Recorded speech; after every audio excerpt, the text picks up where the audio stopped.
Hi guys. So we're gonna discuss briefly Maryse Meyer's texts.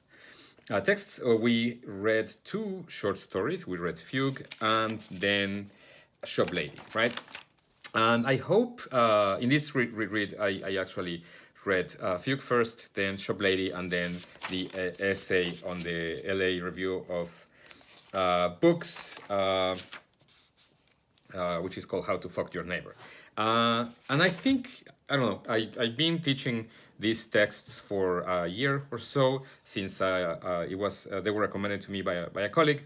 And every time I read them, I actually discover new things. And I think, especially like keeping in mind some of our discussions this semester, they even brought more and more things, right? So I was happy to to reread them in this order, right? To read Fugue first, Shop Lady, and then How to Fuck Your Neighbor, because I think it's a very interesting way of being thrown into the work of somebody, right? So when you get into this part, which is the fictional side, like into these like stories, and then into a more theoretical side, right? Like that essay that she wrote last year, I believe.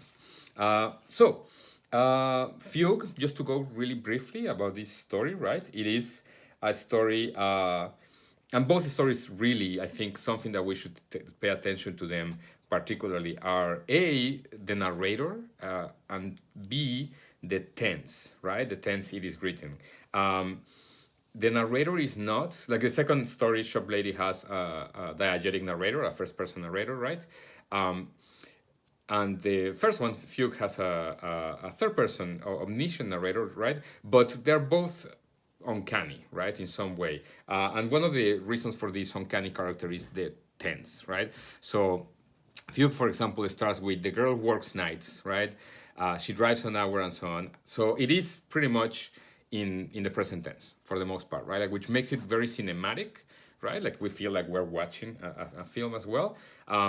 It is a literary device because obviously things are always written, right? Like are not happening. It's not like a camera, right? Like literature doesn't work that way. Literature is always a matter of if it's a memory of being written in the future after it happened or the present after the past, or if it's invention, right? Like it could be futuristic, for example, so like it's written like in the present going towards the future and so on, right? But it's not a synchronic medium, right?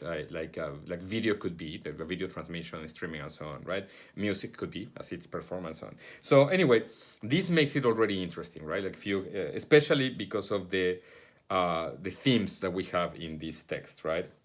Uh, and again, these are texts that I believe they're very well clarified or enlightened by the article that we read, right? Like, so we have the story of this group of guys who show up at this gas station where a girl is working, right? And they are kind of like these bad guys. They're kind of like performing always in this way of how they are being and like how they drive and how they like smoke and all these things, right? And then what happens is like their performance gets up to like the moment where they're trying to like flirt with the girl, right? Like probably make out with her, if not have sex with her. But the moment that she confronts them with the violence that they are already projecting, the violence that they're already performing, right? Like, and I think Meyer makes a great job at describing this performance, right? Describing how they move like they were in a movie, how like all the little gestures, right, like touching everything in the store, like that, like they had the privilege to do that. Like they can do that. They can drop a postcard and then just kick it, right? Like they are pretty much absolutely performing the macho bravado way of like male teenagers, right? And then she confronts them with this violence, right? Like precisely what she does is say like, well, you know, and the use of the word fuck, both in the short story as well as in the article, is very precise here, right? Like because at the moment when the young girl says literally, I'm trying to find here the. I think she says like, "You wanna fuck me?" Straightforward, right?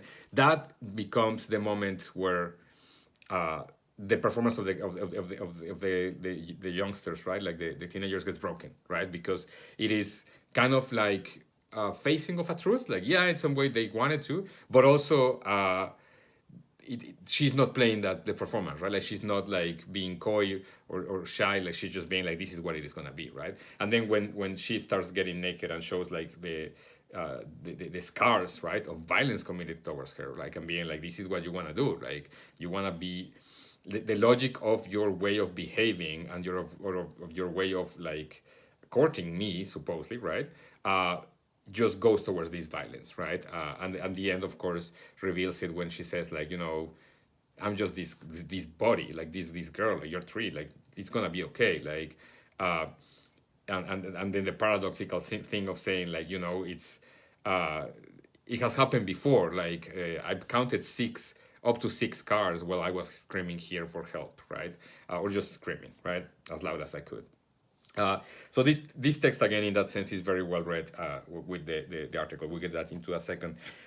Shop Lady, I think, is a little different. The narrator is still interesting, right?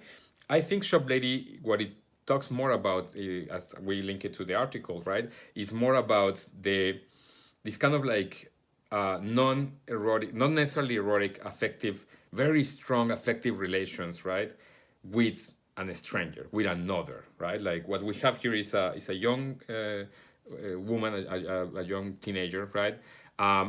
Just in some way, again in a non-erotical way, falling in love, right? Like loving this shop lady because of the way she is, right? Because she seems to be hyper honest, right? She seems to not be so much in there for the money or for, and this is kind of like a critique of capitalism as well, of course, right?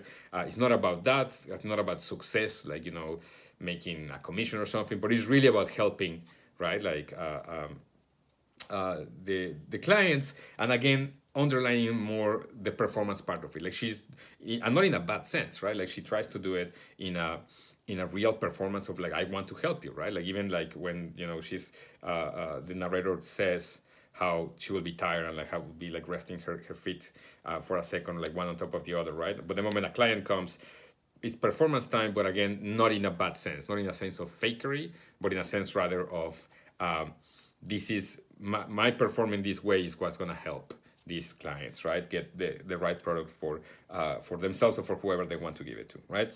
And what we get at the end, of course, is there is this connection, is something that and this affection that the narrator is having for the shop lady, right, is it's pretty unknown, right, it's pretty unheard of, right? Like, and we get into that in a second with the article, right? So there is this lack of understanding, and then the only reaction that the narrator can have at the end, right? Like when she's like, "I just want to spend some time with you. I just want to have some coffee," right? Like it becomes this urgent thing. Like it is kind of like part of she feels like that will break some part of the solitude that she has, right? Which again, the fact that she says at the beginning, like, I want to buy this ring for my sick mother, and then we discovered like apparently there is no mother in the map, right? That points a little bit to that precise like wanting of a certain connection with maybe like a mother figure, right? But then the shop lady doesn't understand this, right? This connection that this girl seems to believe she has with her. So the reaction, right, in this fear is to be aggressive, right? Like, so at the end she scratches her, right? And again, this sends us this reaction of like surprise and vulnerability, right? Like she feels vulnerable and seen in this attempt at connection, right? Creates violence, right? The reaction, the logical reaction, right, of it is not like peace, but there's like a predetermined, also kind of like a performance, right? Because it's kind of like a moment where the truth is seen a little bit, the truth that she wants a connection, and then instead of like recognizing and being like, yes, this is what I want, it's like, no, I don't want this, like I'm gonna attack you, right? And then literally at the end she calls her like bitch and everything, like trying to kind of close that chapter, right? But yet, even though the narrator says that, right? I'm trying to get here to the end of that text. Even though the narrator says that, the narrative voice changes, right? Like, so the narrator as a character, right? Like, so he then saying, and I yell something after her, something like, "You bitch," which doesn't make any sense because she isn't a bitch, she isn't anything bad I could call her, she's the nicest person I know, right? So there's this contradiction there between the two voices who are supposed to be the same person, right? But one was performing what was expected from her in the sense of defensiveness, and the other one is able to actually say, no, she's just like the nicest example of a human being that I know, and that's why I want this connection, right? So that sends us to How to Fuck Your Neighbor, this article that actually was making some noise when it got published last year. Again, maybe it was the year before. I'll check in a second. And this is, yeah, it was last year in April 23rd. This is a very interesting article, right? Like it is, it points out to something very like a phenomenon that is happening, or it has been happening in the last couple of years, which is a renewed interest in Fred Rogers, right, and Mr. Rogers. And the part of it, she says, is because he represents what it would be, in her terms, like a radical version of masculinity, right? And by that, it means a different version of masculinity. Radical because it's different from the, as we come to know it, patriarchal version of masculinity, right? Like he is his masculinity is a masculinity that is not afraid of being vulnerable, that actually also doesn't have any notion of supremacy in the straightforward sense of being superior to any other kind of being, right? Like all beings within Mr. Rogers' world, right, are deemed neighbors, right, in the good sense of a community. So children and women, right, and then Meijer here makes a good reflection about how what I explained to you before we call phallogocentrism, which is pretty much patriarchy, but also as understood when the male, the adult male, becomes the paradigm of what is to be a human, right? Like, and anything that is not a white adult male, right, is gonna fail. Is in a sign of minus or lack in comparison to this, right? So other ethnicities, right, like other colors of skins, but also other genders, other sex, and children as well, right? Like, and obviously also animals, right?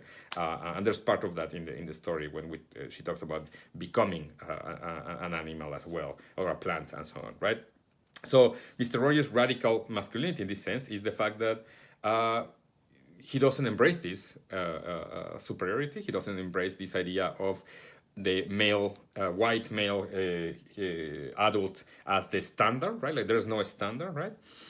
So that makes him into this model that, you know, there was this documentary that she's talking about, and then there was the movie made with Tom Hanks, right, which again called for a very different kind of masculine figure, right? You can think also a little bit about the role that a person like The Rock has been playing on his in his movies, where it's not so much anymore like the real violent like wrestler, but it's the big guy, but at the end has like a very big heart and actually tends to be very friendly, right? Anyway, then she compares Meijer, Mr. Rogers' radical masculinity with Andrea Dworkin's radical femininity, right? Which is very what we call, for better or worse, and for with all of the caveats that take these terms take, right? But what we call like a radical feminist, right? And again, I say the caveats because, as I mentioned before in other discussions, all those terms like radical feminist or like eco-fascism and so on sometimes are just like buzzwords to reject the critique, right? In my opinion, in general. So Dworkin, of course, as this feminist, and Meijer goes into explaining some of Dworkin's work, right? Is pretty much a feminist in the sense of a person who rejects the roles that the patriarchy has put into women, right? But still trying to affirm, right, like the femaleness of her own body and of her own self, right? But yet, and yet the other part of it is not only affirming this femaleness, but also doing the hard work of acknowledging the inherent hatred and violence that women under the patriarchy have, right? Like the point being here, again, with the terms phallogocentrism that I tell you, the point being that the system of culture as we conceive it has this inherent, like, this violence inherently in the relations between men and women, right? And again, you can think here about, and I think Meijer goes later into it, not only men and women, but also like white men and non-white men folks, or heterosexual and non-heterosexual, and so on. Like all the relations that the orthodoxy has with minorities, right? And what will be the difference, or the different ones, right? So the point of Dworkin was like, uh, the mere, and here the notion of our semester, right? The quote is, she will be saying, mere resistance to patriarchy is not enough. That is Meijer paraphrasing Dworkin, right? So the idea of, it's not a matter of the cultural system is not only a matter of like resisting the violence that it has and then like going with it, but it's like it has to be changed completely, right? Like part of the article of How to Fuck Your Neighbor is about the impossible, about like the idea of revolution in the sense of it has to be imagined in a different way, right? Like, because what the system does, it tells you this is the way it is, you can't change it, right? So at the end, even if there's resistance or tolerance and so on, that is not going to change the radical problems that we have, right? Or the systematic problems that we have, right? And we can think about this in terms of systematic racism, in terms of systematic sexism, and so on, right? That we see, we can have like little escape valves, but as long as we keep, imprisoning young black men more, or for ridiculous crimes, and we have a system of prisons for profit going with it, and so on, as little mini acts are not going to change that ever, right? Like, so that is part of the point of the radical feminism of Dworkin in that sense, right? Okay, so I'm at 16 minutes. I'm gonna try to close it in for the 4 minutes that I have. So Meijer does this analysis of both of them together, right? And trying to see how Dworkin, for example, will try to not only shows like the violence that is inherent in our cultural understanding of sexuality, which is very important to say this, right? It's not saying the violence that is inherent in sexuality itself, but in our own cultural understandings of it, right? Which means that there are possibilities of changing, right? And then Dworkin here saying that what we need to change is the fact that we are rather poor in language. We are poor, or we have a poverty of search, of questions, of imagination, right? Like we don't, we just keep repeating the structural, let's say, main points of the culture. We just keep saying this is the way it is. This is how couples are. This is how like an economy and a society works, right? And we just don't we can't imagine something beyond that, right? So that is the problem, the first problem in order to change this, right? And here Meijer makes it very clear how part of it has to do with the fact that it's very hard for us to go beyond what we have always believed that is true or essential or natural or just, and discover that it's not in any of those, right? Like, and here her choice of words is very important, right? Because the true, the essential, or the natural are the things that we always deem untouchable, right? Like, are the things that we see as unchangeable, eternal, right? Like, so when you make any value, any belief into true, essential, or natural value, what you're saying is you cannot touch this, you cannot change it, right? And the point here is like, really is as simple as why not, right? Why not, or is it really, right? Is it really the case that this is how it is? And that meaning that we are stuck in this and it's gonna always be this way, right? So then her solution in some way is to say we have to do what Mr. Rogers did in this case, which is, and she speaks here as, and this is important for us in this class, she speaks here as a writer, right? And she says what we must do is play. We must make believe, and we must imagine ourselves in different bodies and circumstances, right? Why? Because for her, the work of the writer, right, and the reader is that through this imagining, it is by imagining and by creating like make-believes and by acting and performing that we become what we are, right? We're not essentially something, but it is everything. It is a matter of how we choose to act and perform ourselves and become in general, right? Like it's part of Judith Butler's that I mentioned a few times to you guys, the idea of gender as a performance, right? So for Meijer, it's not only gender, but it's also vulnerability and empathy and everything that has to do with our role in society and how we can be, right? And as a writer, she says like this is the part that concerns me too, or also for you as readers, right? And the last thing that I want to mention before I let you guys go is how she says she does talk about, for example, one particular violence that is inherent to her profession, to being a writer, right?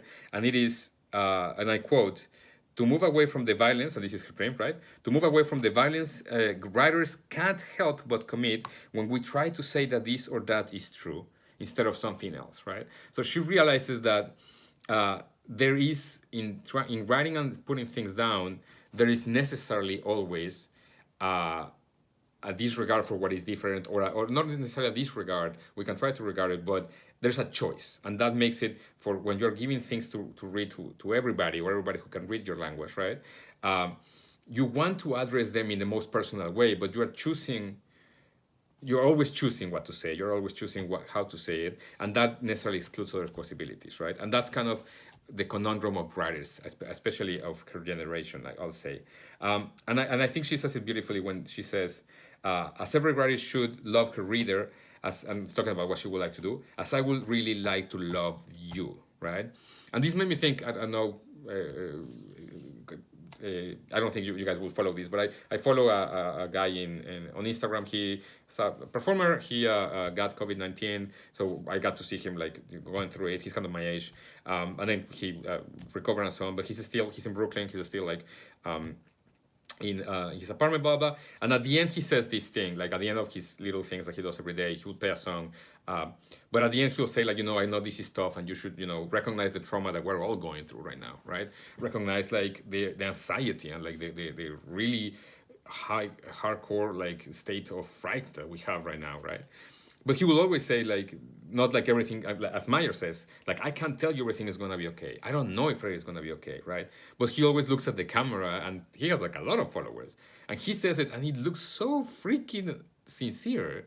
He says, like, the only thing I can tell you is that I love you, right? And it always strikes me because my own understanding always is like, you don't say I love you to strangers, right? Like and the idea has this beautiful question of like, when I love somebody, do I love the person or do I love a characteristic of the person or a set of characteristics, right? So in our normal understanding, we can't love somebody if we don't know them or we don't know the things we love about them, right? But I think what Maya is saying is, no, you can. You actually can. You can't love what is other. You can't love what is unknown instead of being afraid of it or rejecting it, right? Like think of all the fears we've talked about in this class: xenophobia, transphobia, homophobia, right? Like all of that is like the fear and the aggression towards what is different, right? What if you perform it in the sense of, no, I'm gonna try to love it? And the Greeks had a word for that. Xenophilia instead of xenophobia, right? The love for the stranger, right? Hospitality. That is kind of the main thing, right? So anyway, I'm really looking forward to our discussion tomorrow. I really love this text. I'm a big fan of Maryse, and I hope you enjoy them too. And yeah, stay safe, and I'll talk to you tomorrow, guys. Thank you.